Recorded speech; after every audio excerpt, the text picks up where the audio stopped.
दीदी, आपका favourite show अभी स्टार्ट हुआ है, चलो।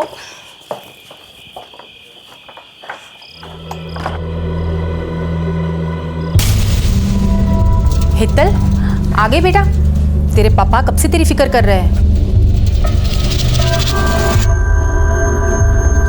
हेतल, कुछ हुआ है क्या बेटा? तेरे चेहरे का रंग क्यों उड़ा हुआ है? नहीं पापा, बहुत थक गई हूँ, थोड़ा आराम करूँगी तो ठीक हो जाऊँगी।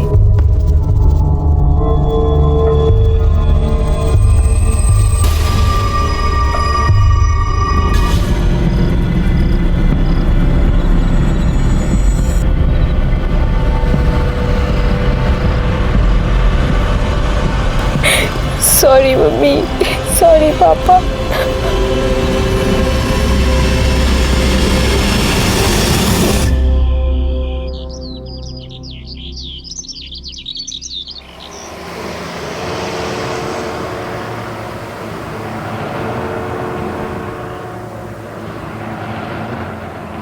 ये लड़की भी ना कितना सोएगी।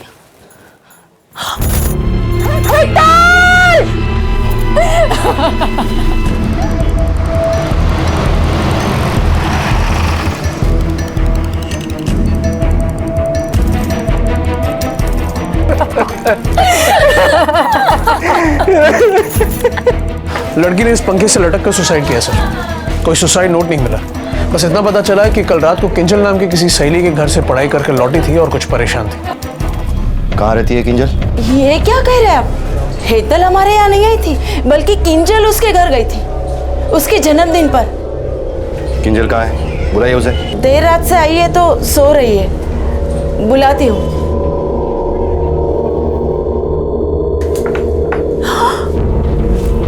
किंजल! स्वाति बेटा, वो सरला भाभी के घर कोई नहीं है आज, तो तू चाबी कोकिला आंटी के वहाँ छोड़ देना, ठीक है? अच्छी माँ। नमस्ते आंटी।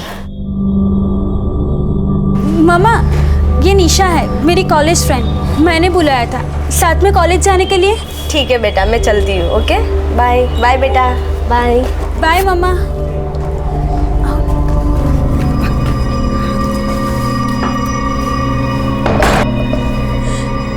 किंजल और हेतल दोनों ने, अब हम नहीं बचेंगे। उन्होंने कहा भी था उससे।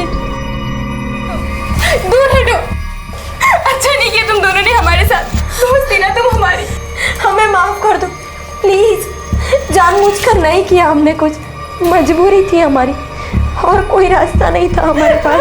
प्लीज हमें माफ कर दो। चीट किया है ना तुम लोगों ने हमारे साथ, देख लेना तुम दोनों भी नहीं बचोगी, पनिशमेंट मिलेगी, बहुत बड़ी पनिशमेंट है। ये सब हमारी वजह से हुआ है, वी आर रिस्पॉन्सिबल। अब हम नहीं बचेंगे, पुलिस आती ही होगी, हमारे घर वालों को सबको सब पता चल जाएगा। अब बस एक ही रास्ता है हमारे पास।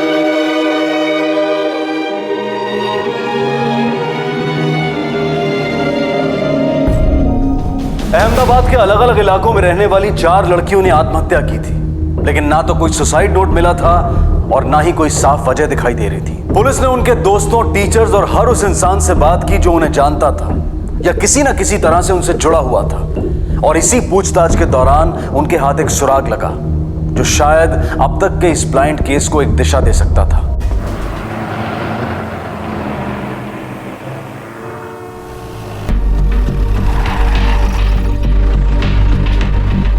सर, चारों लड़कियों की कॉल डिटेल्स आ गए हैं। निशा और स्वाति एक ही कॉलेज में पढ़ते थे और हेतल और किंजल एक ही कोचिंग क्लास में। स्वाति हेतल की सहेली थी, इसलिए चारों एक दूसरे को जानते थे। घटना के दिन हेतल और किंजल ने अपने घर पर झूठ बोला था कि वो पढ़ने के लिए एक दूसरे के घर पर जा रहे हैं। पढ़ने नहीं गई थी तो कहाँ गई थी? सर उनकी कॉल डिटेल से ये पता चलता है कि दोनों घर से कॉलेज के लिए तो निकली थी, पर असल में जयपुर के लिए उन लोगों ने फ्लाइट पकड़ी और रात को 9:30 बजे अहमदाबाद वापस आई।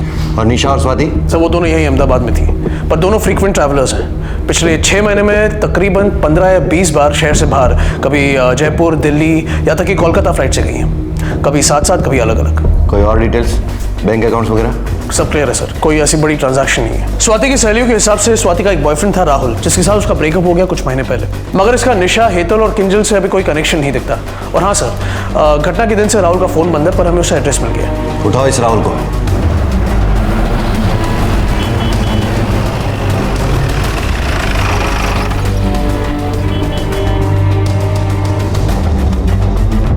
राहुल तो 2 दिन से घर ही नहीं आया और इसका फोन भी स्विच ऑफ आ रहा है। और वैसे भी वो अक्सर 2-4 दिन के लिए अपने दोस्तों के घर पे रहता है। लेकिन बात क्या है, क्यों ढूंढ रहे हो राहुल को? वो आपको जल्दी पता चल जाएगा। उसकी कोई फोटो मिलेगी?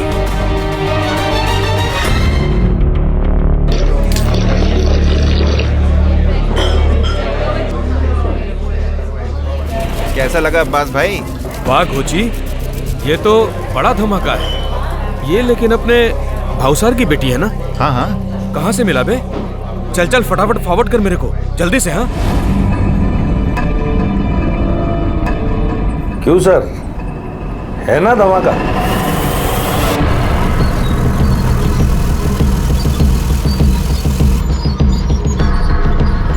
અમદાવાદની ગોરી છોકરીઓના કાલા કારનામાનો પહેલો કિસ્સો, બાકી કિસ્સા કાલથી રોજ.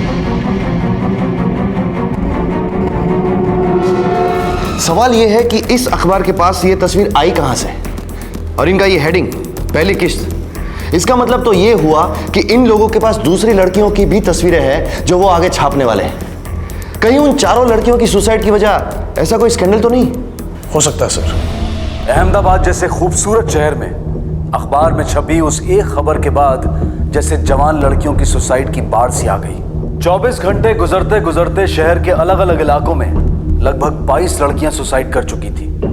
पूरे शहर में मातम का माहौल था।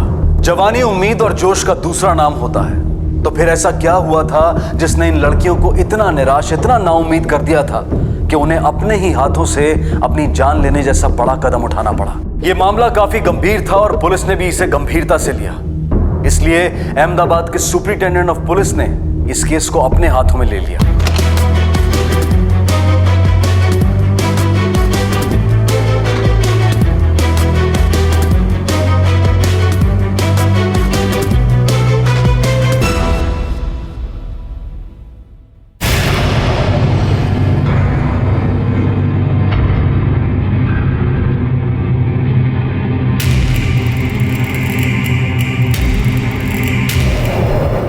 सर, उस खबर के छपने के बाद से अब तक शहर के अलग अलग एरियाज में कुल मिलाकर 22 लड़कियां सुसाइड कर चुकी हैं। इन सभी लड़कियों को 5 ग्रुप में बांटा जा सकता है।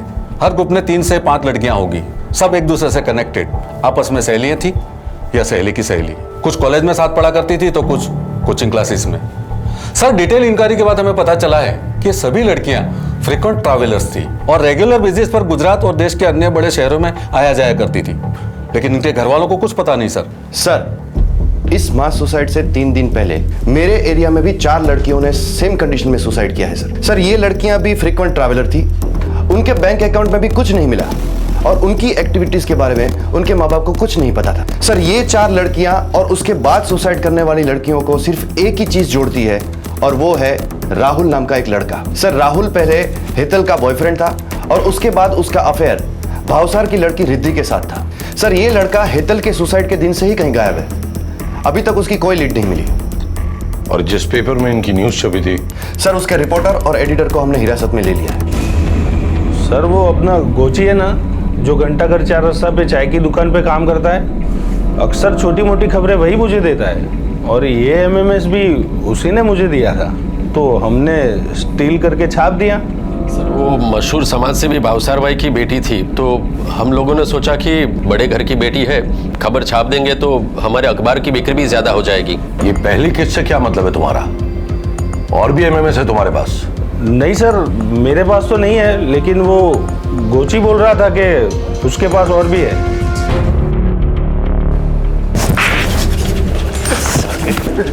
झूठ बोलता है, झूठ बोलता है। नहीं साहब, मैं सच बोलता हूँ, मुझे नहीं मालूम। वो वीडियो मेरे एक दोस्त ने मुझे फॉरवर्ड किया था, मुझे लगा ये खबर बहुत अच्छी है, तो मैंने आभास भाई को फॉरवर्ड कर दी। और मेरा दोस्त तो मुझे ये भी कहता था कि उसके पास बहुत सारे वीडियोस है। कौन है ये तेरा दोस्त? कहाँ रहता है? कोची के उस दोस्त ने पुलिस से कहा कि उसे वो एमएमएस उसके किसी दोस्त से मिला था, और जब पुलिस ने उसके उस दोस्त को पकड़ा तो उसने भी यही कहा कि उसे वो एमएमएस अपने किसी और दोस्त से मिला था। यह सिलसिला यूं ही चलता रहा और एक चेन सी बनती गई, और लगभग 16 से 17 लड़कों से पूछताछ करने के बाद आखिर पुलिस उस लड़के तक पहुंची जिसके मोबाइल से पहली बार उस एमएमएस को भेजने का सिलसिला शुरू हुआ था। चलो उठ।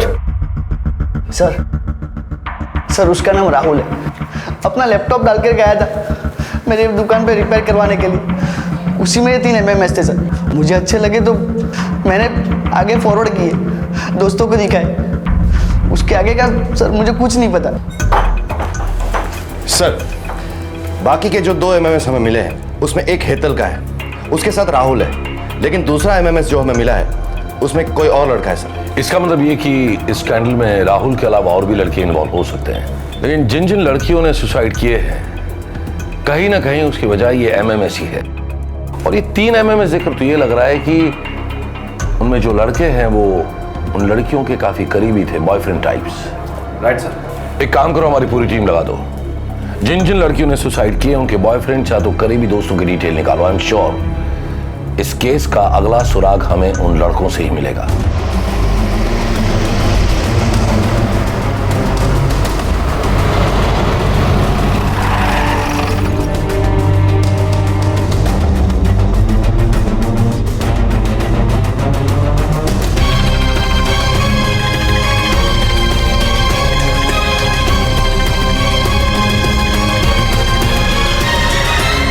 पुलिस की एक बड़ी टीम हर उस लड़के की तलाश में जुट गई जो किसी भी तरह से इन लड़कियों के करीब था। दोस्तों, घर वालों, रिश्तेदारों, सबसे पूछताछ की गई। काम आसान नहीं था लेकिन जरूरी था, क्योंकि पुलिस को अकेला यही एक रास्ता दिखाई दे रहा था जिस पर वो आगे बढ़ सकते थे, और उनकी ये सोच सही साबित हुई। कई लोगों से पूछताछ करने के बाद जो सच पुलिस के सामने आया उसने इस केस की गंभीरता को और भी बढ़ा दिया। पुलिस को पता चला कि सुसाइड करने वाली हर लड़की का कभी ना कभी कोई बॉयफ्रेंड या प्रेमी जरूर रहा था। उनके इन्हीं प्रेमियों ने उन्हें धोखे से नशा कराकर उनके साथ संबंध बनाए, और उनके ही किसी साथी ने उनकी इस घृणित हरकत को कैमरा में कैद कर ये एमएमएस बनाए। सर जिन लड़कियों ने सुसाइड किया था उन सबके बॉयफ्रेंड्स ने उन्हें ड्रग्स देकर एमएमएस बनाया। सर इंट्रोगेट करने के बाद हमें यह पता चला है कि एक लड़का किसी दूसरे लड़के को हायर करता था, एमएमएस बनाने के बाद उसे पैसे मिल जाते थे और वो दूसरे किसी नए लड़के को हायर करता था। और सर सबसे इंटरेस्टिंग बात यह है कि इस पूरी चेन की सबसे पहली कड़ी है राहुल, उसी ने पहले लड़के को हायर किया था। इसका मतलब जब तक हम इस राहुल को नहीं ढूंढ लेते ये केस आगे नहीं बढ़ेगा। Yes sir. Sir Kalupur station के पास नाले में राहुल की लाश मिली। व्हाट? यस सर, चाकू से गोद कर उसे मारा गया है। तलाशी के दौरान कालूपुर पुलिस को उसकी जेब से एक सिम कार्ड मिला जो उसके नाम पे रजिस्टर्ड है। सर कॉल रिकॉर्ड में सिर्फ एक लैंडलाइन नंबर मिला है जहां से उस सिम कार्ड पर कॉल आते और जाते थे। अब तक हमारी पूरी इन्वेस्टिगेशन सिर्फ और सिर्फ एक ही शख्स की तरफ जा रही थी, राहुल। राहुल के खून के पीछे 2 पॉसिबिलिटीज हो सकती है। एक, या तो उसे उसी की शिकार हुई किसी लड़की या उसके करीबी ने मार दिया हो, और दूसरा, शायद इस एमएमएस गिरोह का सरगना राहुल नहीं बल्कि कोई और है, और जिसने अपना राज खुल जाने के डर की वजह से राहुल को अपने रास्ते से हटा दिया हो। वो जो दूसरी सिम से लैंडलाइन नंबर मिला है, किसका है वो? दरअसल ये नंबर एसजी हाईवे एरिया के पब्लिक फोन का है। काफी बिजी चौराहा है ये। यहाँ बाकी दुकानों के साथ एक बड़ा और फेमस कोचिंग सेंटर भी है। वहीं दीवार पे ये फोन लगा है। ये एरिया लड़के और लड़कियों का मीटिंग पॉइंट है सर। एक इंपॉर्टेंट बात हमारे सामने ही है जिस पर हमने अब तक ध्यान नहीं दिया। व्हाट? जितनी भी लड़कियों ने सुसाइड किया है उनका कोई ना कोई कनेक्शन इस कोचिंग क्लास के साथ था। या तो वो यहाँ पढ़ती थी, या पहले पढ़ चुकी थी, या फिर किसी की सहेली या बॉयफ्रेंड यहाँ पढ़ता था। और वो फोन भी इसी एरिया में लगा है सर। मतलब उस पीसीओ बूथ पर फोन करने के लिए राहुल का इस सेपरेट सिम का यूज करना, मतलब इससे साफ जाहिर होता है कि राहुल के लिए ये नंबर बहुत ही खास था। और अगर हम ये मान लेते हैं कि इस एमएमएस गिरोह का सरगना राहुल नहीं बल्कि कोई और है, तो इस पीसीओ बूथ के नंबर का इस्तेमाल वो अपने और गैंग मेंबर्स के साथ कांटेक्ट करने के लिए करता होगा। परमार, तुम एक काम करो, तुम अपनी एक छोटी टीम बनाओ और सिविल में उस पीसीओ बूथ के आसपास तैनात रहो। हम राहुल के इस दूसरे नंबर से उस पीसीओ बूथ पर फोन करेंगे और जो कोई भी फोन उठाकर हमसे बात करेगा वही तुम्हारा शिकार होगा, एमएमएस गिरोह का बॉस। सर, अब ये एमएमएस किंगपिन हमसे ज्यादा दूर नहीं।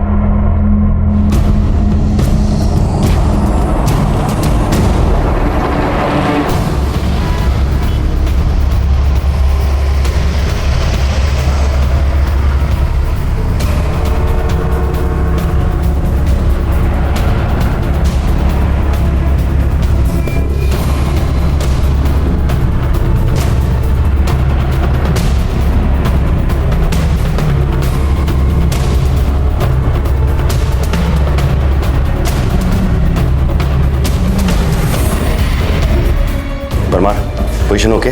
Yes sir. We are ready sir.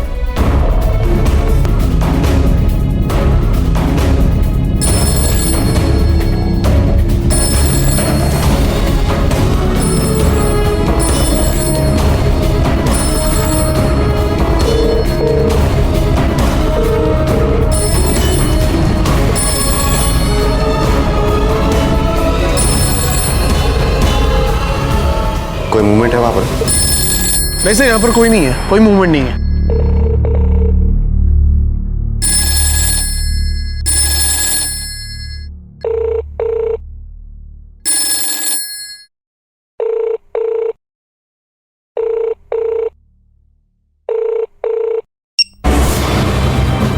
Parmar, किसी ने फोन उठाया, गिरफ्तार करो उसे। सर, पर यहाँ पर कोई नहीं है। लेकिन कॉल तो रिसीव हुई है, किसी ने उठाया फोन। सर, मैं फोन बूथ के सामने खड़ा हूं, वहां पर कोई नहीं है।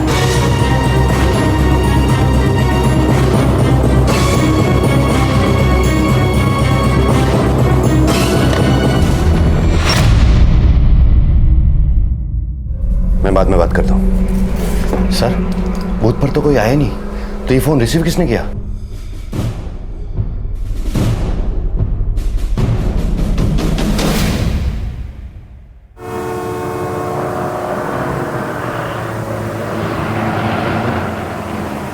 जैसे परमार ने बताया था कि जिन जिन लड़कियों ने सुसाइड किया वो सारी की सारी लड़कियां किसी न किसी तरह से उस कोचिंग क्लास के साथ जुड़ी हुई थी। Yes sir. तो हो सकता है कि इस वक्त भी उस कोचिंग क्लास की कोई ना कोई लड़की एक्टिव हो।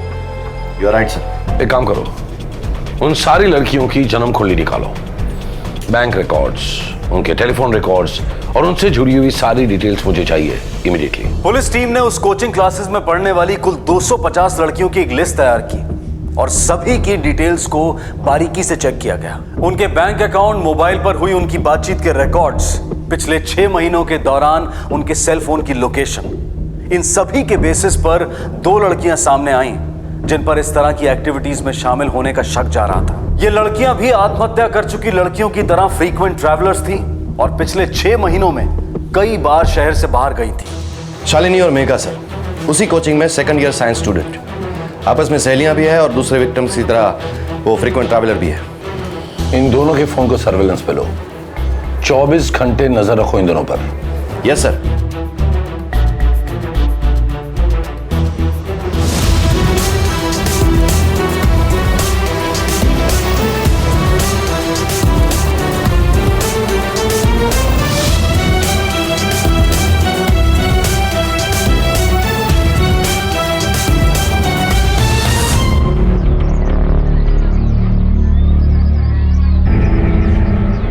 वेलकम बच्चा लोग।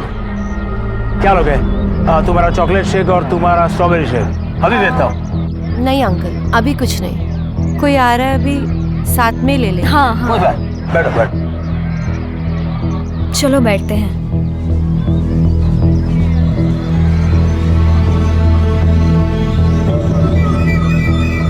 हाय hi, how are you? We are fine. Fine. तू बता कैसी है, कैसे चल रहे हैं स्टडीज? बहुत अच्छी।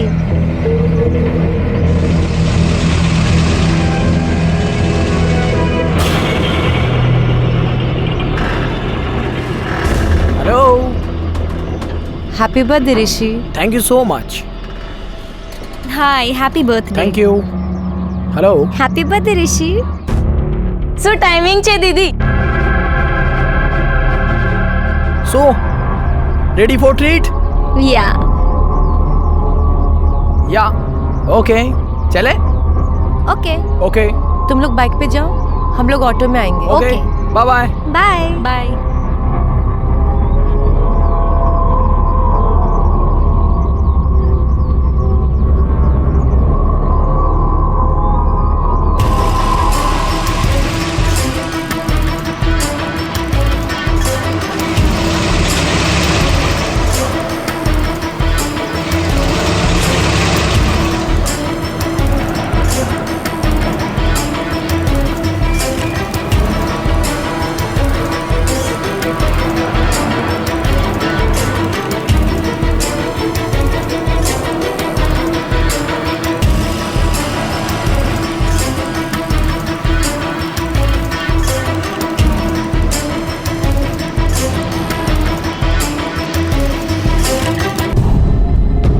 सर, वो लड़का उस लड़की के साथ गांधीनगर एरिया की तरफ बढ़ रहा है। राहुल उनका पीछा कर रहा है। तुम भी अपनी एक टीम लेकर निकलो। हो सकता है इस लड़के के जरिए हम इस पूरी गैंग का पर्दाफाश कर सके। पल पल की खबर चाहिए मुझे। Right sir.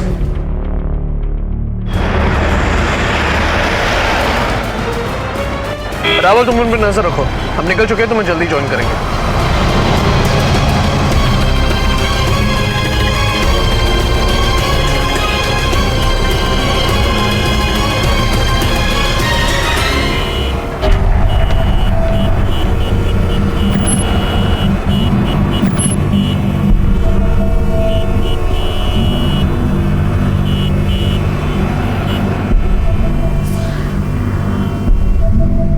जावा तुम और 2 टीम तैयार करो, हमें पता नहीं ये गिरोह और कितना बड़ा है। Yes sir. Hello. What? Oh no. क्या हुआ जाला? सर रावल की बाइक रास्ते में खराब हो गई। We lost the track of dead boy. और परमार की टीम? सर वो तो अभी तक रावल तक पहुंची ही नहीं। डैम इट, हमारे पास वक्त बहुत ही कम है। अगर हम वक्त पर वहां नहीं पहुंचे तो हम और एक जान गंवा देंगे। वो 2 लड़कियां शालिनी और मेघा, उन दोनों को उठाओ। आई एम श्योर उन दोनों लड़कियों को इस लड़के के बारे में कुछ ना कुछ पता होगा। क्विक। Yes sir.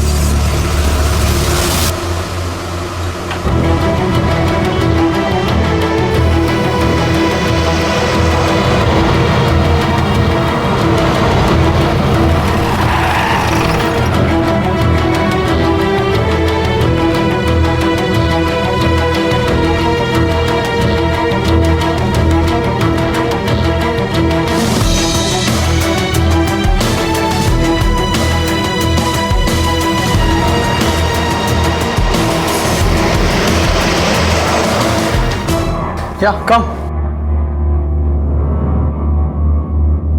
ऋषि तुम्हें ये होटल थोड़ा अजीब नहीं लग रहा? हाँ यार आई नो, ये थोड़ा टैकी सा तो है।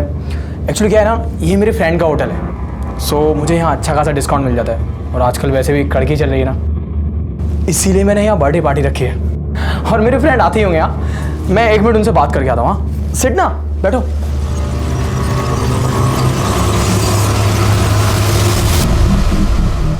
सर ये तो हिमानी है, हेतल की छोटी बहन।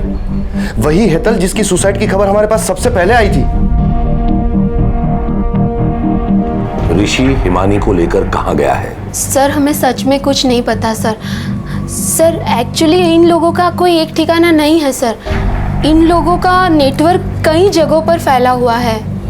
चला सर। हिमानी और ऋषि दोनों का नंबर ट्रैकिंग पे रखो। सर। बड़ी देर लगा दी यार इन लोगों ने आते आते। हाँ वेट। हाँ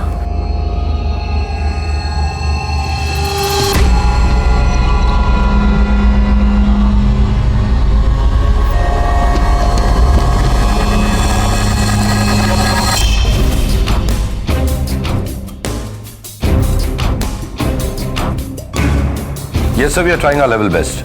Sir. सर, ये रहा ऋषि और हिमानी का लोकेशन। कलोल माचे सर।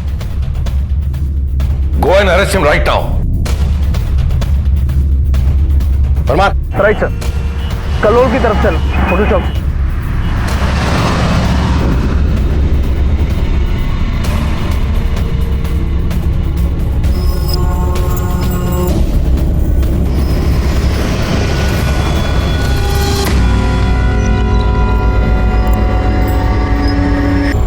हे, क्या हुआ? पता नहीं, थोड़ा डिजी सा लग रहा है। हाँ एक्चुअली हो रहा होगा यार, हम इतनी लंबी राइड लेके आ रहे हैं ना धूप में, इसलिए। हाँ शायद।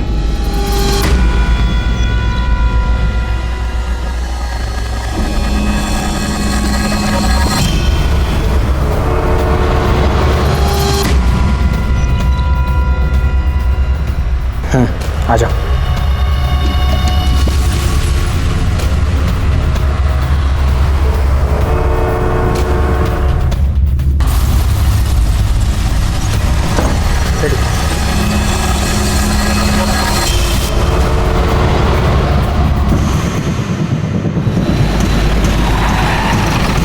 सर यही है वो होटल, चल।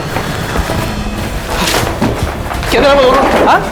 बड़ा किधर है वो दोनों? सर ऊपर रूम नंबर 104 में। डाल इसको, लेके जाए इसको।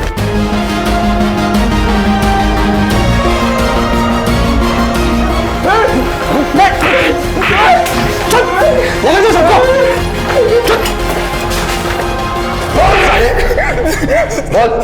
मैं न्यास अफगानी के लिए काम करता हूँ सर। पहले मैं एमएमएस बनाकर राहुल को सेंड करता था, लेकिन राहुल के मर जाने के बाद मैं डायरेक्ट एमएमएस अफगानी सर को सेंड करने लगा। अब तक मैंने 7 लड़कियों के साथ एमएमएस बनाए और 4 लड़कों को हायर किया। ये अफगानी एमएमएस का क्या करता है? सर वो मुझे नहीं पता और ना ही मैंने कभी पूछा। मैं तो सिर्फ पैसे के लिए करता तो। चंद पैसों के लिए तूने मजबूरों की जान ले ली, जिंदगी बर्बाद कर दी उनकी। बता बता कौन है अफगान, कहाँ मिलेगा? सर वो ऐसी हाईवे के पास सर जो फूड जोइंट है ना, उसका मालिक है। उठाना फोन, कहाँ अटका है?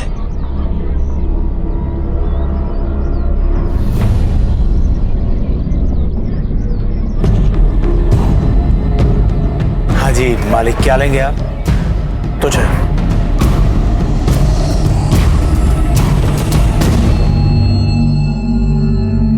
अमीर बनना था मेरे को, एकदम जल्दी।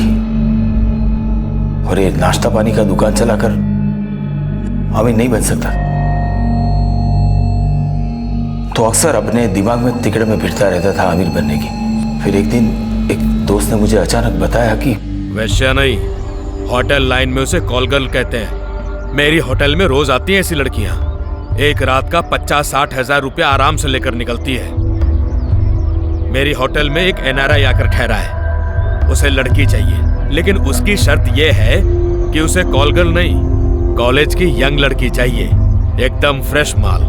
और ऐसा एक नहीं, ऐसे तो कई आते हैं रोज मेरी होटल में। अगर लड़कियां हो तो लाखों के नहीं, करोड़ों के वारे न्यारे हो सकते हैं।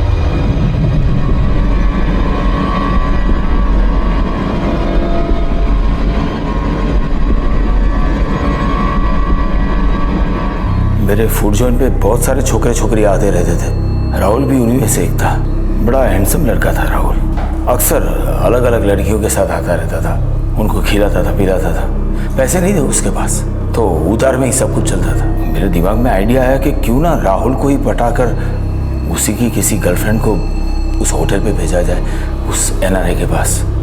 एक दिन का 1 लाख रुपया मैंने मैंने बात की राहुल से। क्या बकवास कर रहे हो आप?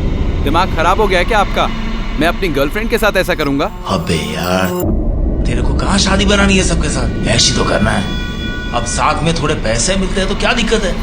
मैंने 10,000 रुपए दिए राहुल के हाथ में, पेश की, बोला और भी दूंगा। राहुल भी लालच में आ गया। मैंने राहुल को छोकरी के साथ होटल में बुलाया।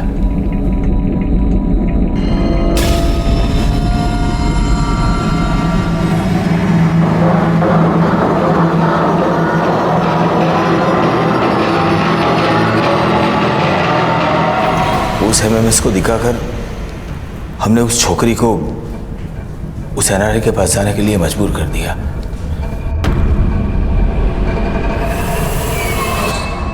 एक ही घंटे में छोकरी वापस आ गई। मुझे 1 लाख रुपए मिले, जिसमें से 25,000 मैंने राहुल को दे दिए। किसी को शक ना हो इसलिए मैं एजी हाईवे के पब्लिक फोन से बात करता था, जिसकी एक लाइन मैंने अपनी दुकान में ले ली थी। मेरा और राहुल दोनों का लालच बढ़ता ही गया। मैंने सोचा एक बार हो या बार बार हो क्या फर्क पड़ता है। तो मैंने राहुल को बोला कि और भी लड़कों को ले आए। सब कुछ ठीक ठाक चल रहा था। तभी अचानक एक दिन एक एमएमएस लीक हो गया। ये धंधा जो मैंने इतना दबा छुपा कर रखा था, अचानक से हेडलाइन मिल गया।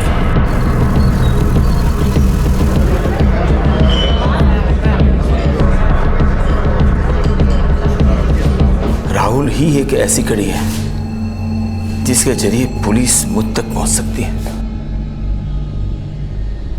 तो मैंने राहुल को ही रास्ते से हटा दिया। तुम्हें कुछ अंदाजा भी है तुम्हारे चंद रुपयों की लालच ने कितनी जवान जिंदगियां बर्बाद कर दी?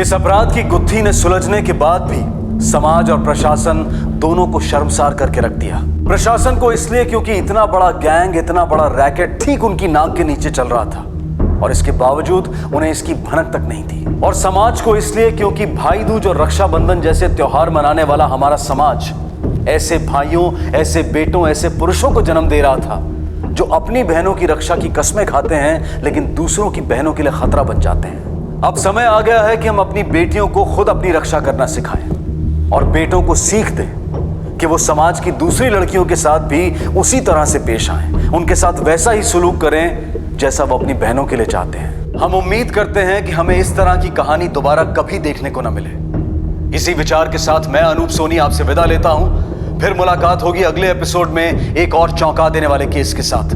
तब तक अपना और अपने परिवार का ख्याल रखें और देखते रहें क्राइम पेट्रोल डायल 100। सबक एक को, सीख हम सबको।